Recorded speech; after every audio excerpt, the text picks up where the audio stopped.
Testing YouTube streaming.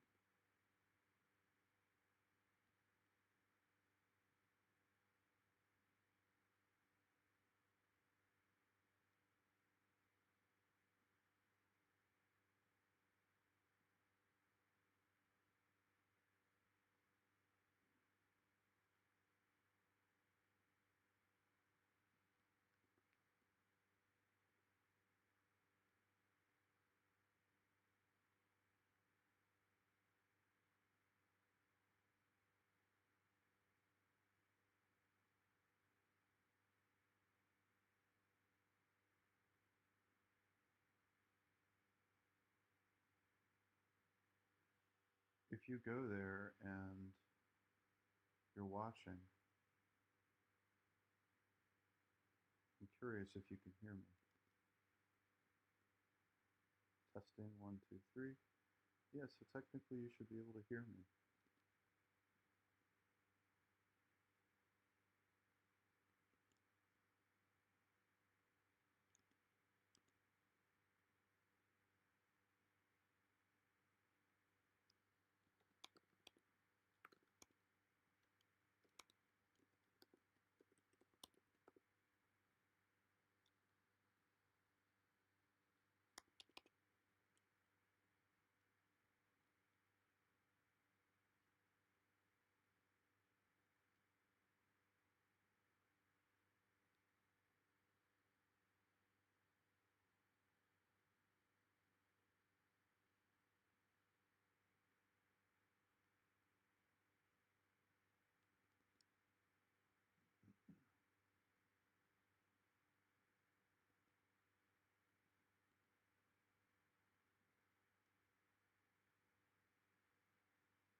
Testing, 1, 2, 3.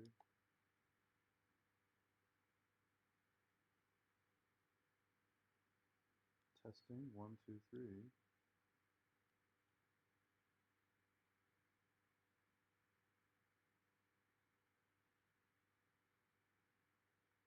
Satan is my favorite. Just kidding, YouTube. Hopefully I don't get shut down.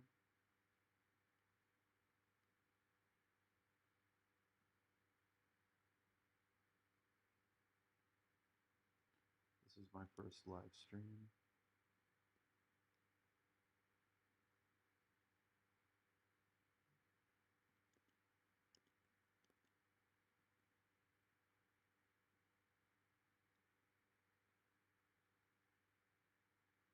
Oh.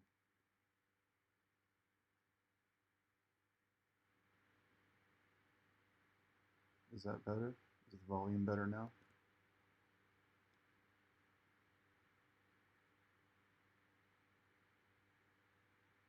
Volume probably is better now.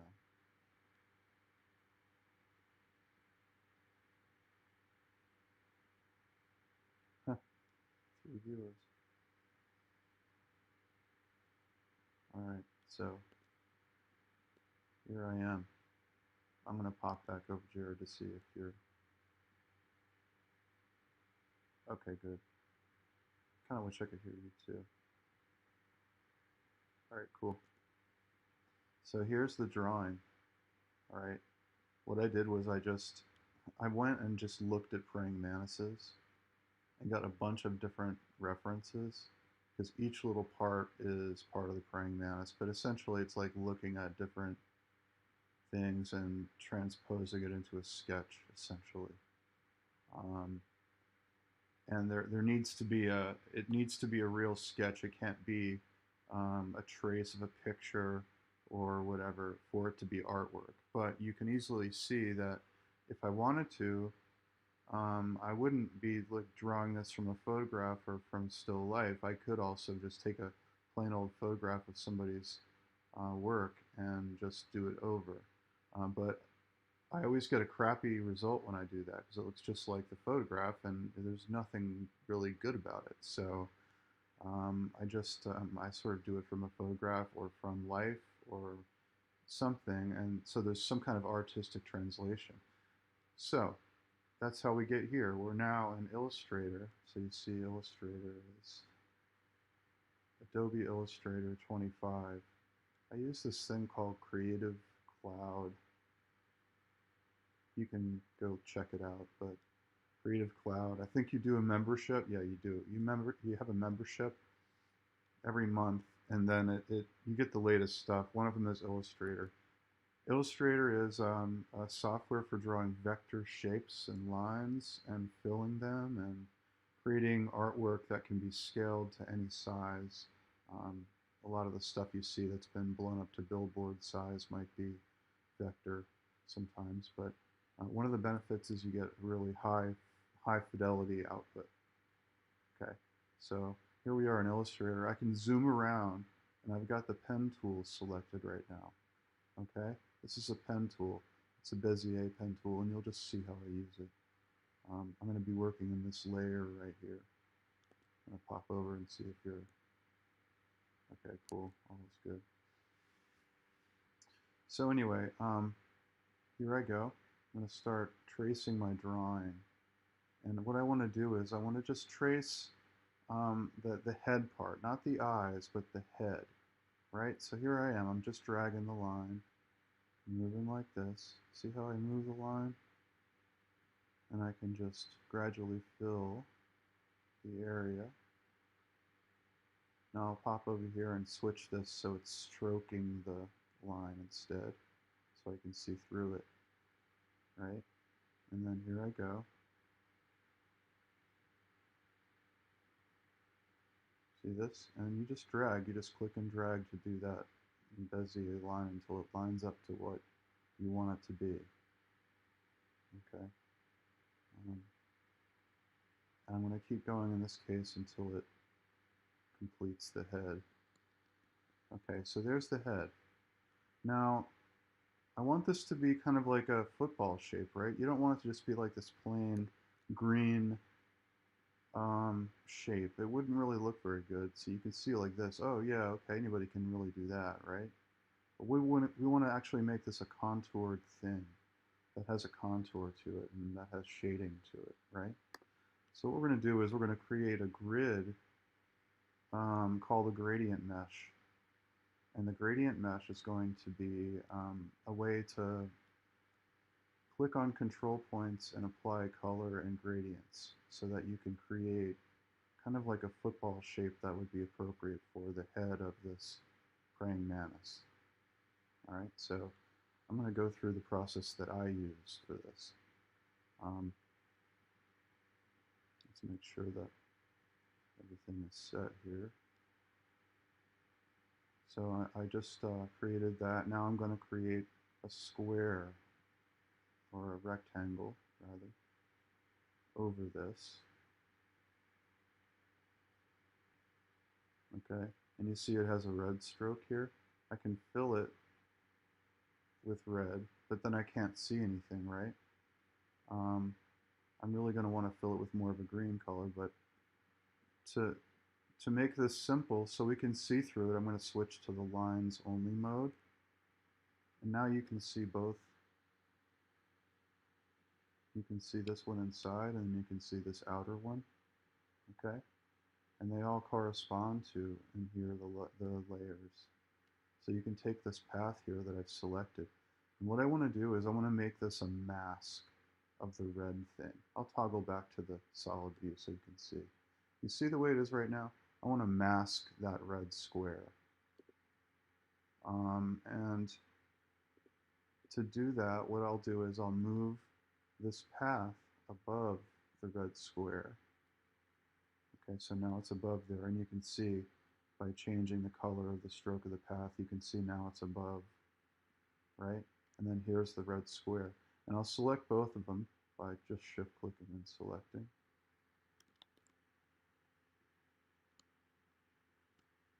And then I'll say make clipping mask whenever I right click, and it'll mask it.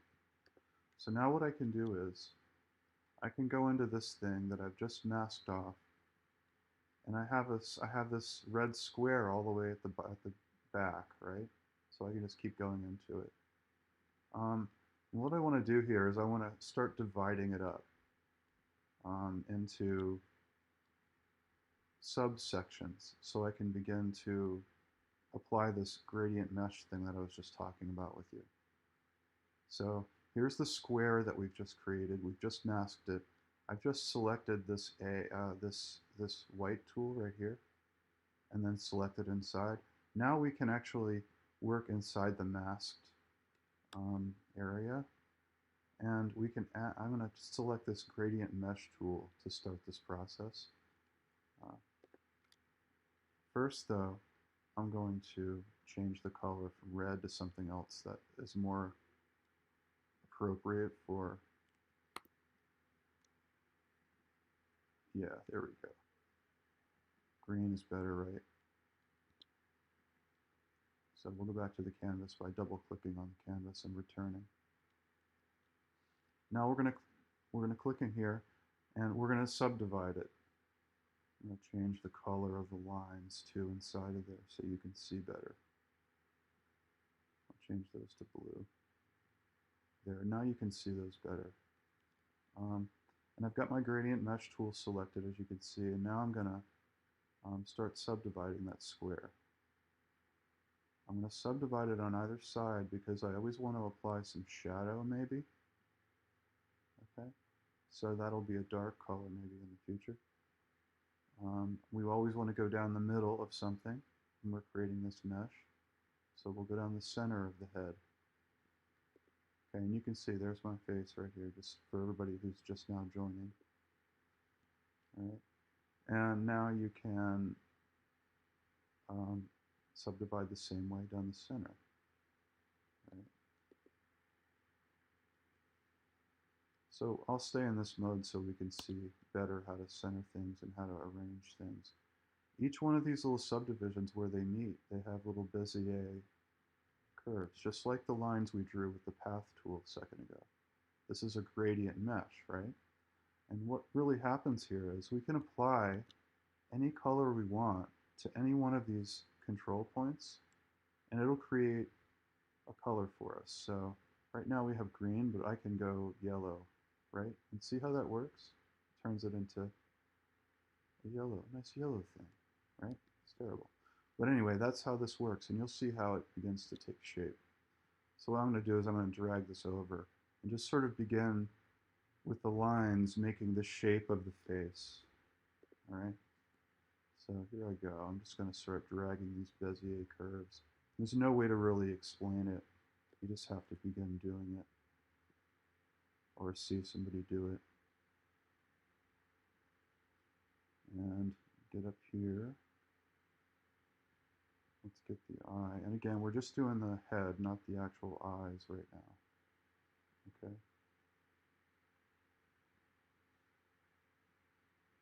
And pop over and make sure you guys aren't bored by this. Okay, no one's panicking. So here we are. And let's just once in a while get a little reality check. So this is kind of looking more like we want it to be a mesh, you know, a 3D object of sorts, really. You're sort of dragging these until they begin to do that. And I'll show you why now. As you begin subdividing it, and as you continue to subdivide it, you can start applying colors towards other things. So I'm going to go down here also and subdivide up here and do the same thing up here, because this is the head. It's very important to get this right. Probably up here is where it's going to be lightest, where the light is hitting them. So let's sort of make this the focal point. And we'll just sort of change the color here by by clicking on the color, and then going down here and adjusting where we want it to be. Let's make it a little lighter. So we'll use the default colors for now while I demonstrate this. But now you can see that just in this area here, we have the applied gradient color, right? And that's kind of how we want it to look. We want that gradient to be on the top of his head, like that. And that's a good way to add color. So you begin to add like a specular highlight of sorts to this flat green structure, right? So what you would also want to see some change down here too. So let's take this control point right here and make it a little darker, like this. Okay, now you can see that it gives you a little bit of a shadow, a little bit, or just darker color green. Okay, so you can see that. And that's a pretty good head here. Let me see if you could use some specular highlighting maybe even too, where you could select this control point and maybe apply even lighter color. Something like that. So he has a little bit of a lighter color to the top of his head. And that's the head with the gradient mesh tool. So it looks ridiculous right now, right? But now we can take the drawing and we can do all the other shapes that we need to. So let's go in here and we'll do the same thing for one of the eyes. So I'll take the pen tool again. I'm going to get rid of its fill and change its fill back to, say, blue so you can see it.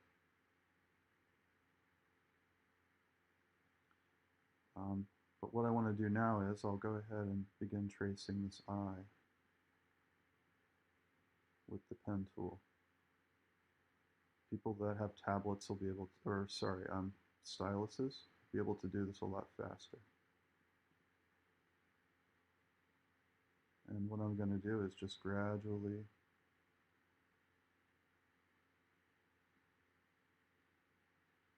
create a perfect eye, like so. I think this looks okay. Let's find out in a second. Yeah, I mean, that's not horrible. The shape is sort of what we want it to be. And we can always change it a little bit later on. As you can see, I'm selecting these Bezier curves. But, you know, you don't want to make everything too perfect, too. That's another thing about this kind of drawing. One of the appeals of having a nice pencil drawing is the way the imperfections add little surprises to it, right? You want to do the same thing digitally if you can. I mean, I think that you want to at least try to embody that in your digital version. So um, change it up, but don't make it too perfect. So here I go. I'm going to make this have a stroke on it. We're going to do the same thing that we did for the head.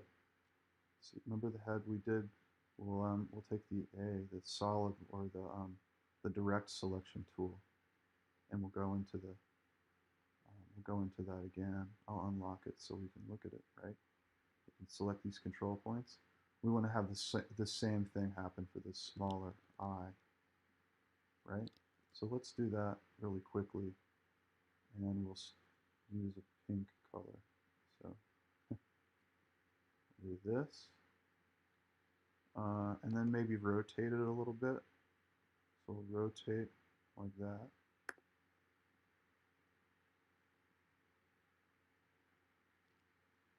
And then what we'll do is we'll make sure that this one is above.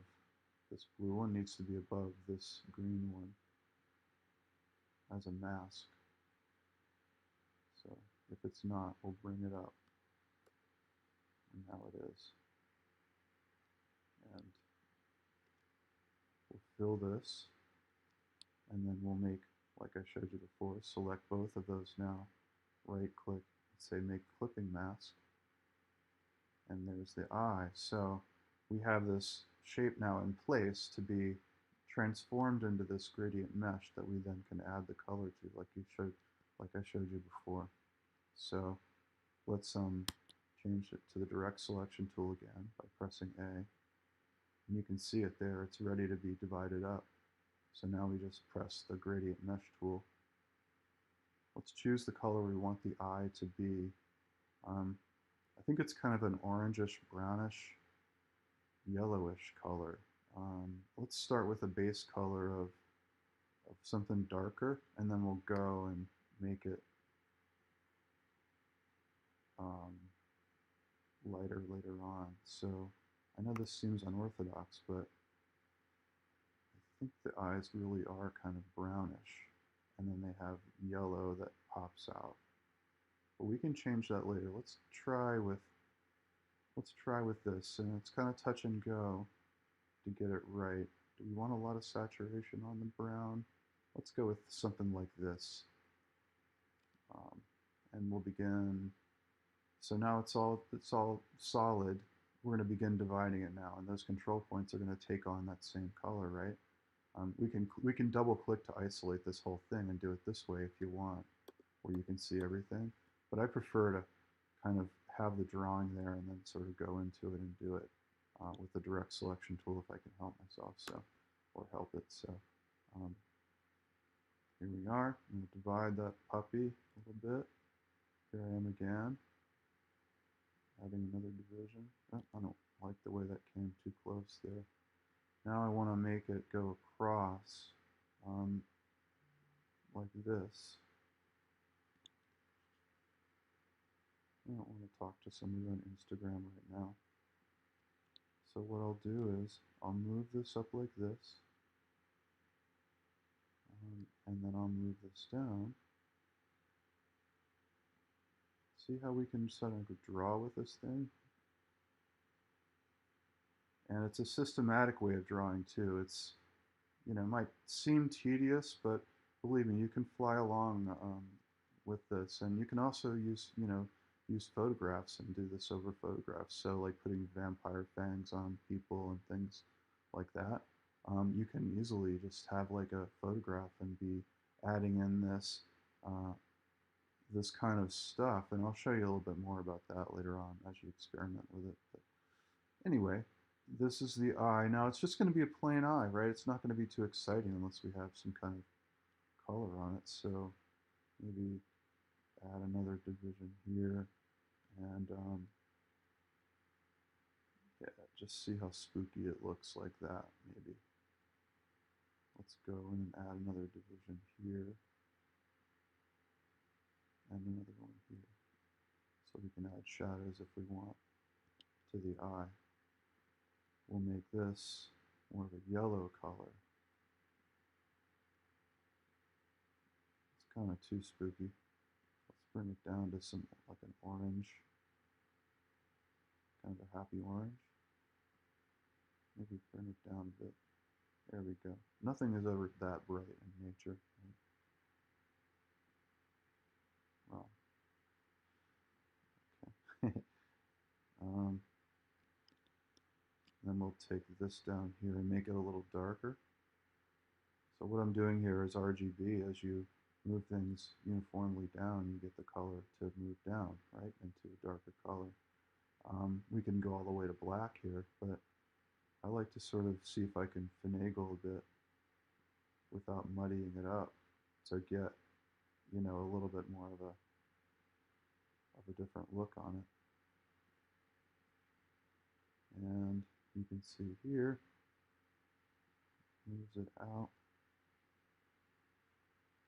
And maybe you can do the same thing over here. Or you can actually click on this one, grab its color, and then bring it over here and drop it like that.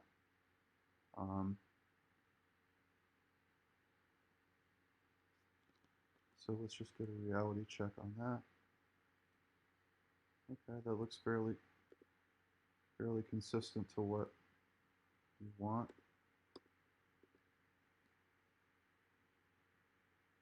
Now, we can do the smaller things, but let's try something else, another little part that will give a little better demonstration of the nuances of this.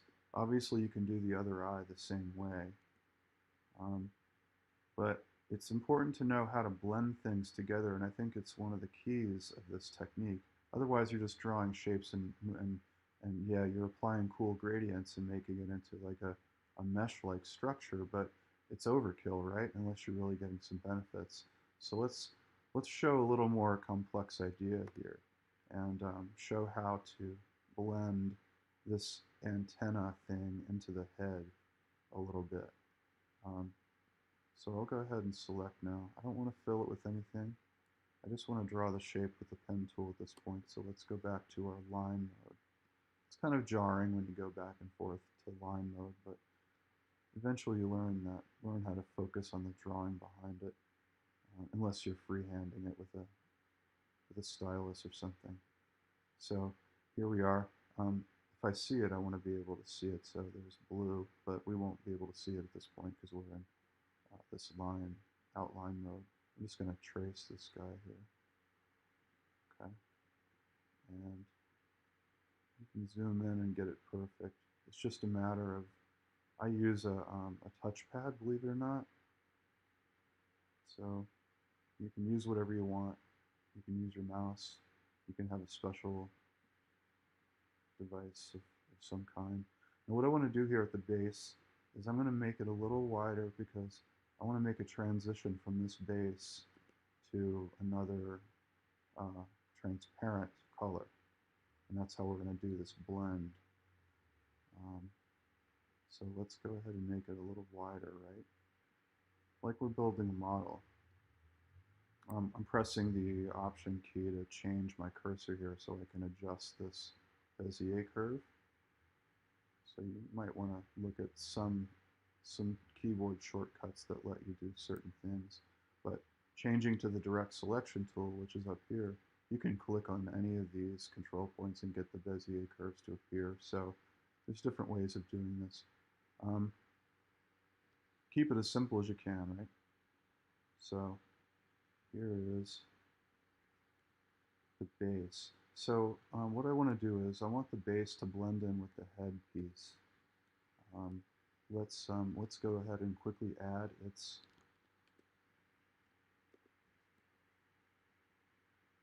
square, right? So we're gonna put it like that, rotate it a little bit so that it's at the same angle as our antenna, sort of pointing there. All right. And now we want to start, we can mask it. So let's select this, make sure it's on top, then select them both, say make clipping mask, and then when it has a color applied to it, you'll see that it actually is something.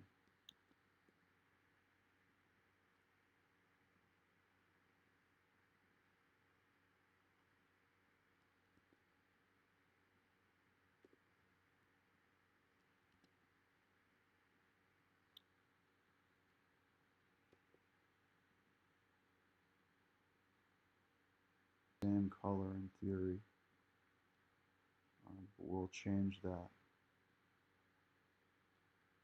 a lot. And that's probably wrong. I just want to go in and make sure I have the right preparatory measures taken. So the antenna would be more of the green, maybe more yellow, right? Let's go and go back home. Click the antenna, go into it.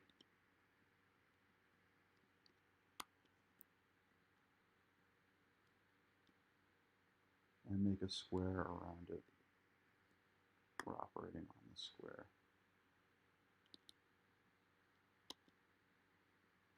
It's not cooperating with me.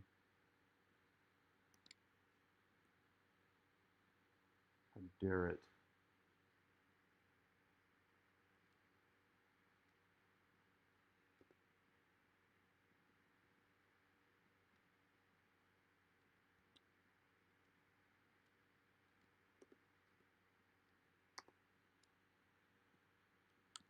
All right, it's starting to anger me. So what I'm going to do is, I'm going to go over here and see what's happening.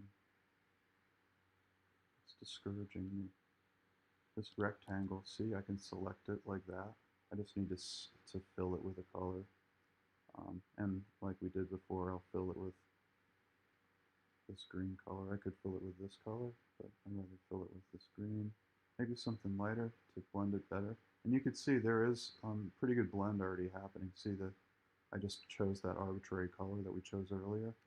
All these colors, by the way, are just sort of what we're choosing. We can tweak these as we go, right? But this is the technique, really, that I'm demonstrating. So, but anyway, that's the color. Let's go with that, and we'll subdivide this guy just like we did before. We'll press U for the keyboard's shortcut. You can see over here that the mesh tool is selected, and we'll just start divide it so that we can apply color if we need to, right? And in these areas, we're going to want these areas to be transparent so it blends in. But we're not going to want the transparency to start until about right here. Okay, and then we'll put a center line down here, thereabouts. Adjust this. And now they're all green, right? You can see that as I click these over here on the bottom, it fills with green, or it shows that it's filled with green. Well, we can also do transparency on those. And I can say 0 transparency. And what'll happen is it'll actually show through to what's behind it. In this case, we've got the mask itself filled with something. So let's select it and not fill it with anything, so we can see this effect again. There's the mesh. And if we hide this back group, we can see how it's working. See that? I made that one little control point transparent. Well, now we can actually see through that into the base of the object, whatever it is. So I can go through here now and do the same thing to the others, right? I'll adjust the Bezier curves as I need to, and I'll go through here. I'll make that 0. And we see now that it's blending in a little bit better. Same thing with this.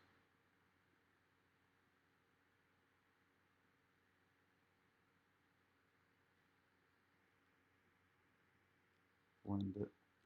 It's a little bit too much. So we'll take this one that has more on it. We'll increase its Bezier curve. And we'll decrease the Bezier curve here so the color gets pushed back.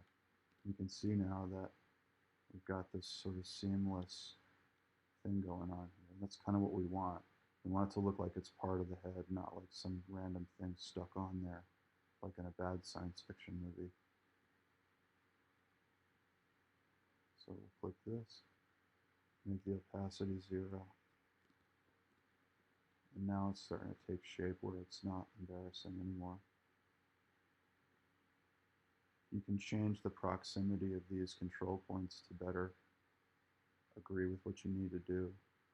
And then you can move, for instance, there's the mask, but you can take these and move them in. See, so you get a good transition there. And it's not going to hold up maybe to, you know, atom level inspection, as you can see. But it will, as you get out to the full object, you can see the benefits of the smoothness on that. Now you can see the other one can be done the same way, in a similar manner. But now the head's on there and everything. He doesn't have a mouth yet. He doesn't have a great eye, but that's just our first little examples. Let's do this body real quick. It's not going to be too tough, and then I'll end the stream. But as you can see, you want to tweak and come back and add lines, right? So if this was a face, you would be adding lines, etc., and tweaking to your heart's content. I think this does show how you do have to cordon off areas and then work specifically on them and move to the next area. The drawing of it's not like that. You can just sort of sketch and then make it more solid as you know what you're drawing. You can sketch it and then make it more solid all over in different areas. With this, it's more methodical. You sort of focus on an area and sort of translate whatever the drawing was into this medium. So let's do something else besides the head. We'll save that. We'll do the neck or the body. We'll just call it the body. We want it to be behind the head. The head is the top thing on the drawing. Body's next. And you see behind here we have our little layer here with the drawing. So if we want him to stand on his own, we can do that. He's not ready to do that yet. So anyway, let's go do the body. Select the pen tool. And then we'll go over, we'll turn it blue here. What I want to do is I'm in line mode. What I want to do is I just want to trace this neck and make any corrections that I wish I had made during the actual drawing itself. A little overlap maybe would be okay here. Don't make it too perfect. Allow imperfections in it. As you can see here, my drawing kind of messed up, but I think in the real world you'd see some imperfections on this guy. Maybe got in a couple fights, right? Or she, rather. This is a female.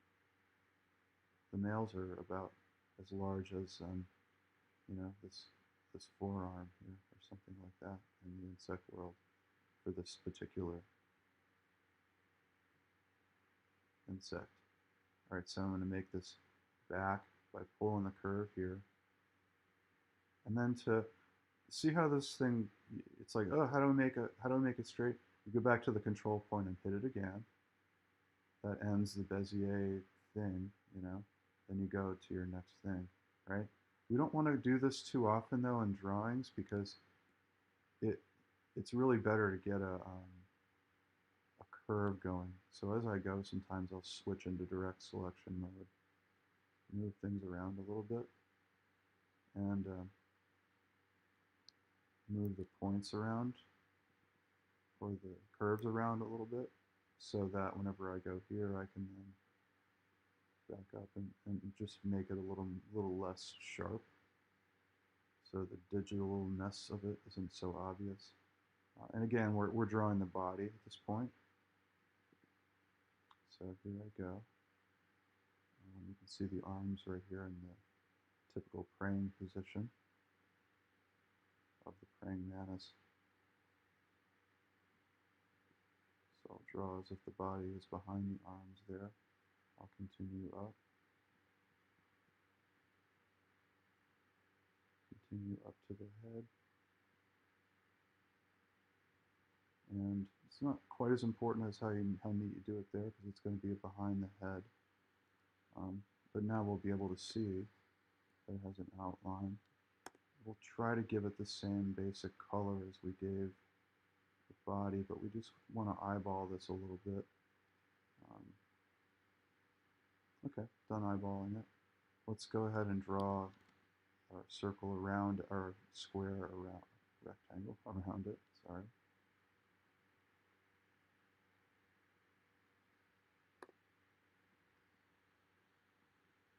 And center it over the object, right? I don't think we need to rotate it. That's one of the cool things about this praying mantis pose.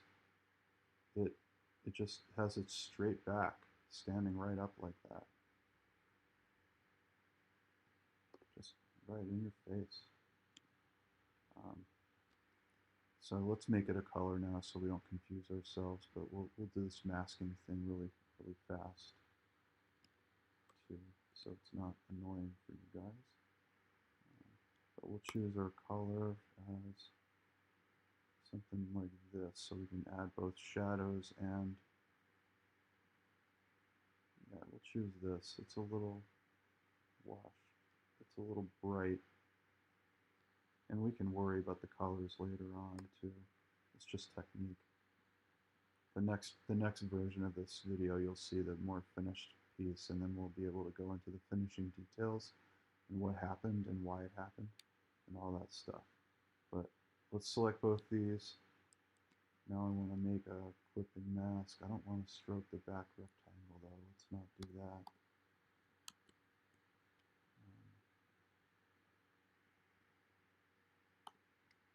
Okay. Make a clipping mask out of that. Now go into the direct selection tool. You can see our rectangle appear behind it, and go into the gradient mesh tool, find a position on that rectangle, divide it right here. Probably important to go up the middle at this point. Probably from the doesn't matter which side. And where there's the most transition is where I usually put a line if I need to. But I'll make these as sparingly as I can, because you know we've got a lot of these parts to do. You can really rocket through these when you get the hang of this, but it can be hard too. It can get complicated with photorealistic faces and things like that. So let's move our Bezier curves to make them match our body a little bit better. It's not always necessary. You can make them just a gradient square behind this and get away with a lot, but obviously we're trying to make organic curves like in nature, and you're going to need to shape the mesh underneath at least the relevant curves to be the way they need to be. All right, so here these are.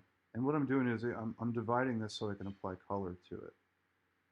There is a method to this weirdness. So we've got this light coming down and the shadow down here, so we'll probably want more of a shadow in the top of these, right? So let's select these. Let's go ahead and lock everything out that doesn't need to be selected. I'm using keystrokes here, but you can say object lock selection whenever you have a selection. That'll give you some freedom to work with just one object without affecting others. And you can see I can select now these control points. What I want to do is, if I want to give them that dark color, I can just hit the letter I, and it picks up this eyedropper with those selected. And now I can choose this darker color, and you can see what happens when I do that. Right? Now, it's going to be the same color, and we don't really want it to blend. It'll look more like Kermit the Frog if that happens. Instead, we'll darken this up a bit, to a real dark green. And then since it's behind the head, we can grab this control point and bring it down a little bit. And you can see the dramatic effect it has on the contrast of the object. And you can almost see how it would look like the chin of someone. I mean, you know, you can do some very realistic things like make noses, lips, faces that look exactly like photograph with this technique, taken to the extremes of its implications and things like that, deep fakery and things like that. So anyway, we have the body. It has this center point too. Now we want the back maybe to be have a little highlight to it, and the middle will be a little bit lighter. So rather we want it to have a shadow on it, a bit of a shadow. But we don't want to change the color of the whole object. So what I'm doing right now is I selected this control point down here. And instead of going over here and messing with the color all the time, you can do this cool thing in digital land where you don't have to use a palette like a painter, and you can sample the color and choose the level of highlight or shadow that you want based on a selection. So maybe I want to go all the way out here and make it real faint. So it's just real subtle. Just real subtle. See that? Now it looks more real when you make it subtle like that rather than a real strong shadow, right? And see, that worked out so well. Now we're going to have the light kind of coming down like this. There's the shadow coming across the head like this. We don't need to worry about those. And underneath the arms, see the praying arms here? There's going to be some shadow, right? They're going to be in shadow to a certain extent. So what we want to do maybe is prepare for that by just adding some more of those. When we do these, we can jump back over into here, and we can use these guidelines and these points here to maybe add a darker bit underneath the arm to make the arm pop out more. But since the arm's going to be in front, we don't have to worry about that right now. So there's the body, and you can see now we can go and do the same thing to the arm. But for the purpose of this video, I just wanted to show those techniques a little bit and show how that works. And then later on, maybe I'll do one sometime where everybody can come back and look at what it looks like when it's all finished and the colors are not arbitrarily chosen, and see maybe how photorealistic I could get it. But you can also see that it's possible to do specular highlights over this. You can do little things that immediately will have an effect, like making a little gradient appear over top of it, and it'll have kind of a sheen to it. But you can also go make a copy of the gradient mesh underneath this that has the color, and you can make everything transparent except one little area of white. So you can sharpen that white and make it just a specular color that fits over top of the base layer. And obviously, if you add specular and diffuse and shadows and maybe some bump maps by masking off gradient objects or something like that, you can really get a lot of texture just right here in the vector environment of Illustrator. So anyway, that's it. And I'll stop the encoder. And thanks everybody, and I'll see you next time.